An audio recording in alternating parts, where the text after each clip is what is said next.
السلام عليكم ورحمة الله وبركاته. مؤخرا ظهر مصطلح Strong Independent Woman. المصطلح ده عمل هوس للبنات.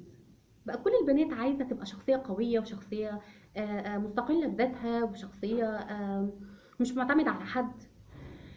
يمكن احنا بره او في شغلنا في دراستنا في تعاملنا بره ممكن نكون الشخصية القوية اللي ما بتعتمدش على حد، اللي بتكون عارفة تعمل كل حاجة بنفسها، ولكن في البيت احنا عايزين نعرف ازاي مع زوجي ابقى شخصيه قويه. مش هقدر اقول شخصيه مستقله لان احنا في حقيقه الامر مسؤولين منهم وهم مسؤولين عنا، سواء في انفاق، سواء في رعايه، في حمايه، في حاجات كتير قوي هم مسؤولين عننا. طيب ازاي تكوني شخصيه قويه مع زوجك؟ كتير مننا بيخطئ الظن، سواء بنات او ولاد، يعني رجال او نساء، زوجات او ازواج، ان الشخص القوي هو الشخص اللي صوته عالي، اللي بيفرض رايه بالقوه، اللي ما تقدرش تتنيله كلمه. طيب خلينا نتفق ان انا اتكلمت معاكم في فيديو قبل كده ان الشخص القوي هو اللي ما بيحتاجش يعمل مجهود كبير علشان يوصل لك هو عايز يعمل ايه او يخليك تعمل الحاجة اللي هو عايزها. ده شخص بيقنعك برزانة، بقوة شخصية، بهدوء، وبيخليك تعمل اللي هو عايزه وتتوصلوا لحل مناسب. طيب هنرجع لمرجوعنا، ازاي تكوني انت شخصية قوية مع زوجك. انا اتفقت معاكم قبل كده ان كل راجل ليه مفتاح، وكل راجل ليه مدخل، ولازم يكون ليكي بصمه مع زوجك. ما ينفعش ابدا يكون زوجي ما بيجيش بالزن وانا افضل ازن عليه، ازن ازن ازن. ما ينفعش يكون زوجي ما بيجيش بالمحايله مثلا، وافضل اتحايل اتحايل فاكسر نفسي قدامه واخليه وارغمه ان هو يهني.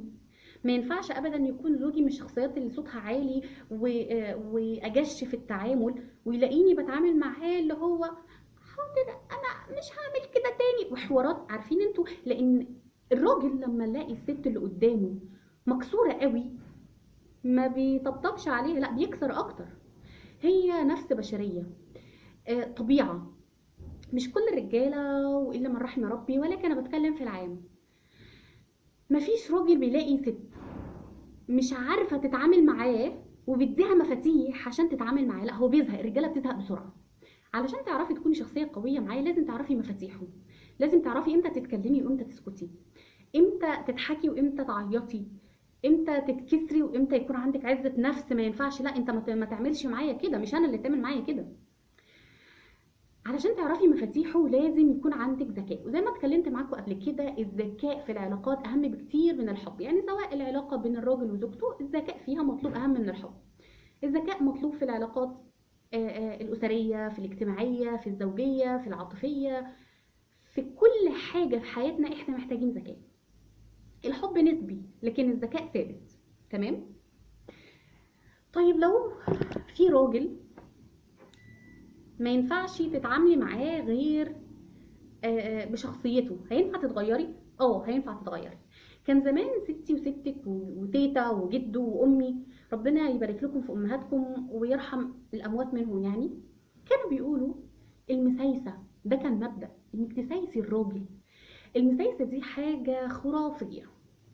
يعني انا عايزه اروح عند ماما، لا مفيش مروح. طب ليه يا حبيبي؟ هو كده. طب اللي تشوفه يا قلبي، انا ما اقدرش اتني لك كلمه. هو انا ينفع يعلى صوتي على صوتك وخلاص؟ هنستنى شويه. مش انت عايزه تروحي عند ماما؟ تستني شويه، اعملي له كوبايه شاي، كوبايه قهوه، اعملي له اكله بيحبها ودخلها له. خد يا حبيبي، هو انا ليه بركه غيرك انت؟ أه، مش هكدب عليكم، الموضوع عند شويه او عند بعض الناس بيكون صعب شويه، اللي هو انا هذل نفسي؟ يعني انا ما بذلش نفسي لحد. هو ده ما بقاش اسمه ذل، يعني ده زوجك في الاول وفي الاخر زوجك. الحلو في الموضوع ان هو بيعمل اللي انت عايزاه في الاخر.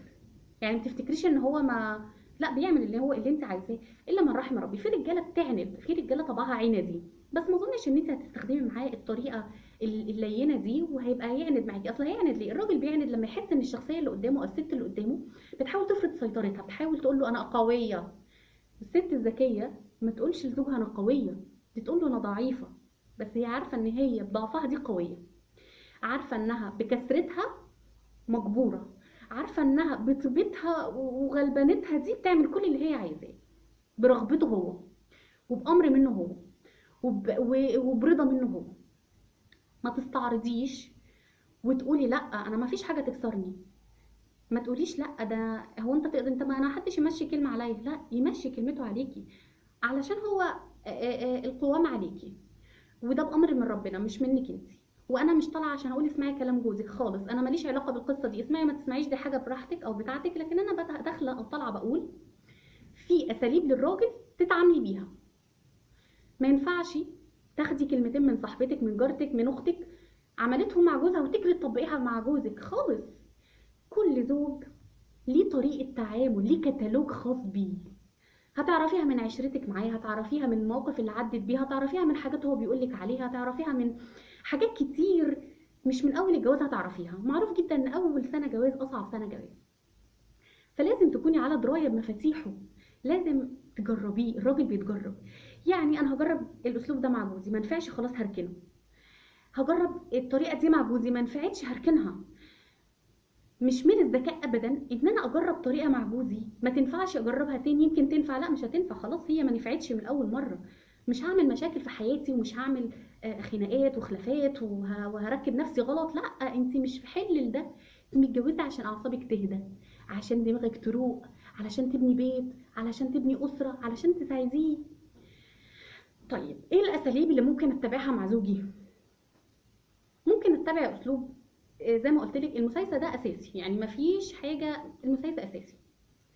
ممكن اتبع اسلوب ان التاسف، ان انت تتاسفي لو غلطتي. يعني انا عايزه اقول لكم ان انا من الشخصيات اللي يستحيل اتاسف، كنت يعني مهما حصل انا ما بقولش كلمه انا اسفه دي لو هموت.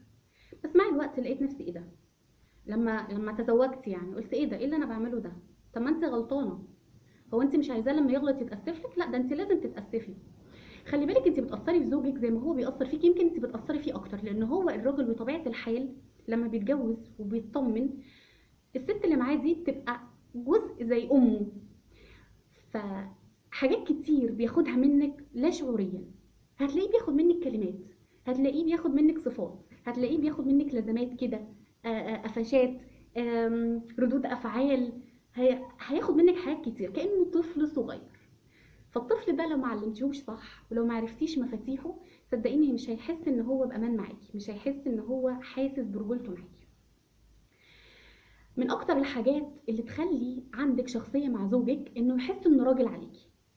بمعنى انك لو حسستيه ان انت الراجل وانت ليكي شخصيه وليكي كيان، هيحاول يكسرك، هيحاول يقلل منك. لا ده انا راجل بقى، ده انا اوريك انا راجل ازاي. هيحاول يعلي صوته ويعلي ايده ويزعق هيحاول يكسرك بكل الطرق. فلو حسستيه ان انت ليكي شخصيه وكيان وانت ما تقدرش تعمل كده، لا ده انا هوريك انا هقدر ازاي بقى. الحاجات اللي ممكن تأثر في شخصية الراجل جدا انه يحس ان هو مش مالي عينك. مش ده اللي ممكن تكوني بتلجئي له بعد الليل، مش ده اللي ممكن تكوني بتتسندي عليه. لو الراجل ما حسش انه سند وملجأ واب واخ زوج، ولو ما حسش ان هو الاربع حيطان بتوعك اللي بتداري فيهم، والله هيتراخى وهيرخي ايده خالص، وهيحس ان هو لا عادي يعني، خلاص براحتك اعملي اللي انت عايزاه. مش هيهمه زعلك، مش هيهمه تعبك، مش هيهمه العتاب بتاعك، مش هيهمه حاجات كتير قوي يمكن كان بيهتم بيها اول الجواز او في الخطوبه. لازم تحافظي على رجولته، حاولي تحافظي على انوثتك. الانوثه دي انا عايزه اقول لك مش ان انت تلبسي وتتمكيجي وتعملي شعرك وتحطي ميك اب وتدلعي بس، لا لا لا. الانوثه ان انت تحطي كل موضع في موضعه، او كل حاجه في مكانها، وكل موقف تصرفيه صح وان انت تلجئي له وقت اللي المفروض تلجئي له فيه.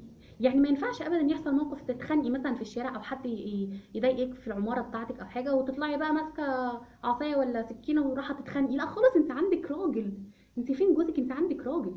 ما ينفعش يكون مثلا على سبيل المثال حد يقعد يعكسك في التليفون وانت بقى تعملي نفسك شجاعه السيعه انا هجيبك بقى وتقعدي تشتمي. لا لا لا، خلاص انت عندك راجل.